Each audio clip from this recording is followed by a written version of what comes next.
Hello everyone, today we have to talk about the topic of diabetes mellitus. Diabetes mellitus क्या है? हमारा एक metabolic disease है जो कि क्या कॉज कर रहा है? हमारा डायबिटीज़ मेलाइटिस को कॉज कर रहा है। ओके, जिसमें ब्लड का जो शुगर लेवल होता है वो हाई हो जाता है, एलिवेट हो जाता है। Then let's we have to talk about our definition. Diabetes mellitus is a chronic metabolic disease that characterized by the elevated of the blood sugar or blood glucose level and the chronic and the serious condition of the heart, kidney, eye, blood vessels and the nervous system.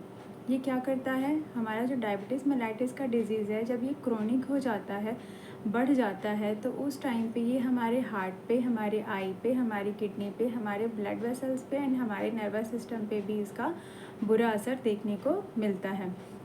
Then अगर हम देखते हैं कि हमारा fasting में जो blood sugar level है वो कितना होता है, तो बिना खाना खाए, दैट मीन्स फास्टिंग में जो हमारा ब्लड का शुगर लेवल होता है वो 70 से 120 mg/dl पाया जाता है. देन आफ्टर मील की अगर हम बात करें, मीन्स खाना खाने के बाद, तो खाना खाने के बाद हमारा जो ब्लड का शुगर लेवल होता है वो लेस देन 140 mg/dl पाया जाता है. देन अगर हम रेंडमली बात करें, रेंडमली इन द सेंस कि हमने खाना खाया है, अदरवाइज़ नहीं खाया है, और हम ब्लड का शुगर लेवल चेक कर रहे हैं, तो उस टाइम पे हमारा जो ब्लड शुगर लेवल होता है वो 80 से लेके 130 तक पाया जा सकता है. और अगर हमारा जो ब्लड का शुगर लेवल है वो एलिवेट हो जाता है, तो हम क्या बोलते हैं उसे, उस टर्म को हम क्या बोलते हैं? हाइपरग्लाइसीमिया. मीन्स ब्लड का जो शुगर लेवल है वो एलिवेट हो गया है, वो बढ़ गया है. और वहीं पे अगर ब्लड का जो शुगर लेवल है वो कम हो जाता है, तो हम उसे क्या बोलते हैं? हाइपोग्लाइसीमिया बोलते हैं.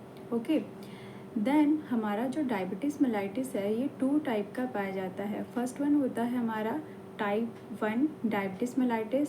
देन सेकंड होता है हमारा टाइप 2 डायबिटीज़ मेलाइटिस. जो टाइप 1 डायबिटीज़ मेलाइटिस होता है इसको हम क्या बोलते हैं? इंसुलिन डिपेंडेंट डायबिटीज़ मेलाइटिस कहते हैं, मीन्स IDDM के नाम से भी जानते हैं.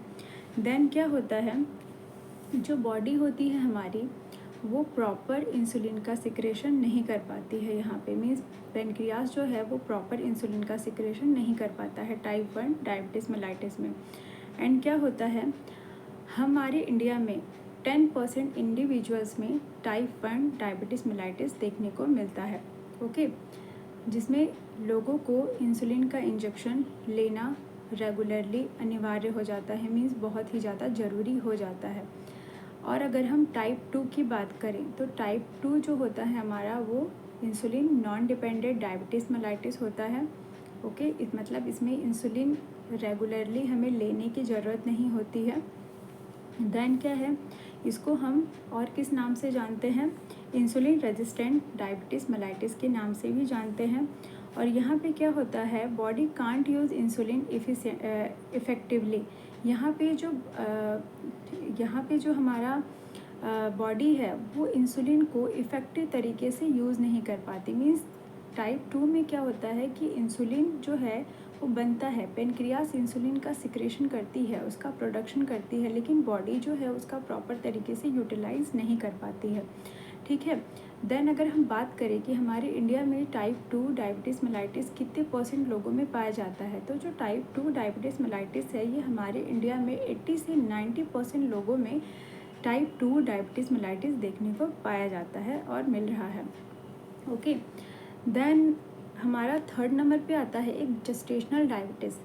जेस्टेशनल डायबिटीज़ जो है ये ड्यूरिंग प्रेगनेंसी अकर होता है, after 24 week of the pregnancy. तो ये जो डायबिटीज़ है हमारा थर्ड नंबर का जेस्टेशनल डायबिटीज़, इसके बारे में मैंने अपना एक वीडियो फुल डिस्क्रिप्शन बनाया है, वो अगर आपको जानना है तो आप वहाँ पे जाके देख सकते हो. देन अभी हम आते हैं डायबिटीज़ मेलाइटिस की एटियोलॉजी पे. तो यहाँ पे जो हमारा डायबिटीज़ मेलाइटिस का जो एग्जैक्ट कॉज है, जो एग्जैक्ट एटियोलॉजी है वो अननोन होता है, मीन्स आइडियोपैथिक होता है. अभी तक क्लियर नहीं हुआ है कि जो डायबिटीज़ मेलाइटिस है वो किस वजह से एक्चुअल में कॉज होता है. ओके, देन सेकंड नंबर हम बोल सकते हैं हमारे यहाँ पे कि pancreas does not produce enough insulin. कि पेनक्रियास जो है वो प्रॉपर तरीके से इंसुलिन का जो है प्रोडक्शन नहीं कर पा रहा है. अदरवाइज़ पेशेंट को हाई ब्लड शुगर है, उसके वजह से जो है वो इंसुलिन जो है वो प्रॉपर यूटिलाइज़ नहीं हो रहा है, या किसी को क्या है बीपी की प्रॉब्लम है, या कोई जो है हमारा ओबेसिटी वाला पेशेंट है। देन नेक्स्ट वन कॉज क्या आ जाएगा यहाँ पे, जेनेटिक प्रीडिस्पोजिंग फैक्टर, अदरवाइज़ क्या है हमारा फैमिली हिस्ट्री की, उनके फैमिली में पहले से ही डायबिटीज़ का जो है वो डिज़ीज़ चला आ रहा है, तो ये उनमें भी पाया जा सकता है। देन क्या है, अनहेल्दी फूड, जो वो खाना पीना खा रहे हैं वो अनहेल्दी है, अच्छा नहीं है। देन क्या है, स्ट्रेस एक रीज़न हो सकता है। देन क्या है, फिज़िकल इनएक्टिविटी, आज की जनरेशन में लोग जो हैं वो हेल्पर्स का यूज़ करते हैं, खुद की फ़िज़िकल एक्टिविटी को परफॉर्म नहीं करते हैं, इस वजह से भी लोगों में डायबिटीज़ का केसेस पाया जा रहा है। देन क्या है, साइन एंड सिम्टम, इसमें 3 मेन साइन सिम्टम पाए जाते हैं। देन अदर भी साइन सिम्टम होते हैं, बट 3 जो होते हैं वो मोस्टली हमें देखने को मिलते हैं हमारे डायबिटिक मेलाइटिस के पेशेंट में। तो फर्स्ट वन जो होता है हमारा पॉलीयूरिया होता है, इसमें क्या होता है पेशेंट को एक्सेसिव यूरिनेशन होता है। देन क्या है, पॉलीडिप्सिया होता है। पॉलीडिप्सिया की कंडीशन में क्या होता है, पेशेंट को बहुत ही ज़्यादा थ्रस्टीनेस महसूस होता है, मीन्स बहुत ज़्यादा प्यास लगती है। देन थर्ड वन जो सिम्टम होता है यहाँ पे वो होता है हमारा पॉलीफेजिया, मीन्स पेशेंट को एक्सेसिव हंगर होता है, बहुत ज़्यादा भूख लगती है, उसको भूख पे कंट्रोल नहीं होता। जब भी उसे भूख लगेगी तो वो इरिटेबल होने लगेगा, उसे खाना चाहिए ही चाहिए। ओके, तो ये 3 यहाँ पे मेन सिम्टम होते हैं। देन इसके अलावा डिस्कम्फर्ट होना, देन मैलेस बॉडी होना एंड फटीग होना, ये अदर कॉजेज़ भी पाए जाते हैं डायबिटिक वाले पेशेंट में। ओके, देन अब आता है हमारा डायग्नोसिस, कि हम हमारे डायबिटिक के कंडीशन में क्या डायग्नोसिस करते हैं। तो हमारा फर्स्ट वन डायग्नोसिस है ग्लूकोज टॉलरेंस टेस्ट, मीन्स यहाँ पे GTT किया जाता है। देन सेकंड नंबर पे क्या है, glucose challenge test, okay, GCT। Then next number पे है फ्रुक्टोस्माइन टेस्ट किया जाता है। लिपिड प्रोफाइल चेक किया जाता है, ब्लड शुगर फास्टिंग चेक किया जाता है, then blood sugar randomly check किया जाता है। इसके अलावा हमारे यूरिन टेस्ट परफॉर्म किया जाता है। तो ये कुछ इन्वेस्टिगेशन है जो कि हमारे डायबिटिक मेलाइटिस के पेशेंट के लिए परफॉर्म किया जाता है। देन अभी आते हैं हमारे इसके ट्रीटमेंट अदरवाइज मैनेजमेंट पे। तो ट्रीटमेंट और मैनेजमेंट में हमारे पेशेंट को क्या प्रोवाइड किया जाता है थ्रू द आवर फिजिशियन। तो हमारे फिजिशियन जो हैं फर्स्ट नंबर पे उनका ब्लड शुगर मॉनिटरिंग करते हैं।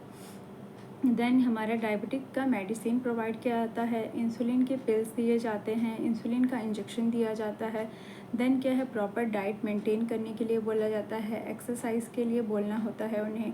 देन क्या है, मेंटेन बॉडी वेट को मेंटेन करना भी इस डिजीज़ में बहुत ही ज़्यादा ज़रूरी होता है। बॉडी वेट को अगर आपने मेंटेन कर लिया, देन आप मेडिसिन ले रहे हैं रेगुलरली, तो आप अपना जो डायबिटिक का कंडीशन है उसको प्रॉपर तरीके से कंट्रोल कर सकते हैं। तो ये डायबिटीज़ मेलाइटिस का हमारा जो डिजीज़ कंडीशन ही कंप्लीट होता है। इसमें आपने देखा कि डायबिटिक क्या है, टाइप्स देखे आपने, कॉजेज़ देखे, देन आपका यहाँ पे सिम्टम्स देखा जो कि मेन 3 सिम्टम थे। देन हमारे यहाँ पे डायग्नोसिस देखा और ट्रीटमेंट देखा। Okay, so this disease is a completed. So if you have any doubt you can ask in comment section. Thank you.